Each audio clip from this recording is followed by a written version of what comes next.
is the Bernoulli Principle. It's probably not discussed in Guyton, but it's discussed in, I think, Ganong. It's discussed in one of the other books. It's very interesting. So imagine the blood which is passing through a vessel. It's doing two things. First, it is applying pressure on the walls of this vessel, right? Pressure right here against the walls of that vessel. Okay. That's one thing that it's doing. The second thing that it's doing, it's rushing through it. So there is a velocity. One is the peripheral layers of the blood. If you want to just imagine it in that laminar flow diagram, just imagine that. Let me just put it on for you so that it's easy. So here, so right, the layers of blood right next to the wall, they are the ones which are pushing the walls. We refer to this as arterial blood pressure, right? This is that. So one thing that the blood is doing is pushing the walls, and this is not contributing much to the flow or the velocity of blood.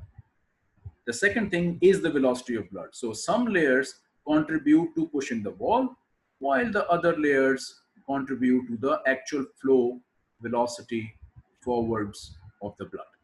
Okay? These are the two things. Bernoulli says that these two things, the blood pressure against the artery and the energy required to move the blood at a certain velocity, they are interrelated. In fact, these two things at any given time are constant. It's very interesting. So the potential energy against the vascular wall and the kinetic energy which moves the blood, both are constant at any given time. This is very important clinically. So let me just give you a very quick example of, say, aortic stenosis. You have discussed this, you have probably studied it a bit in arrhythmias. If you haven't, it doesn't matter. Stenosis means narrowing. Aortic stenosis means the aortic valve at the base of the aorta, where aorta emanates, part of the left ventricle. Between left ventricle outlet and the base of the aorta, there's a valve. It's called the aortic valve.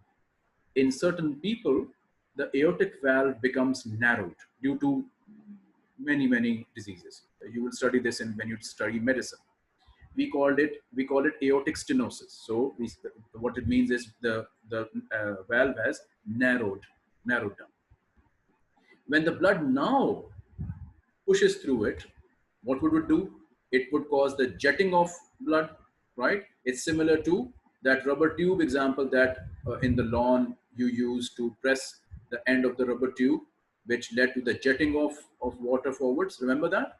Aortic valve is like, there you have just constricted the end of the tube, and now blood is passing through the stenotic area and it's jetting through. It's the same thing really. Okay. Now the blood which now goes through a stenotic valve, right, will have more kinetic energy, right?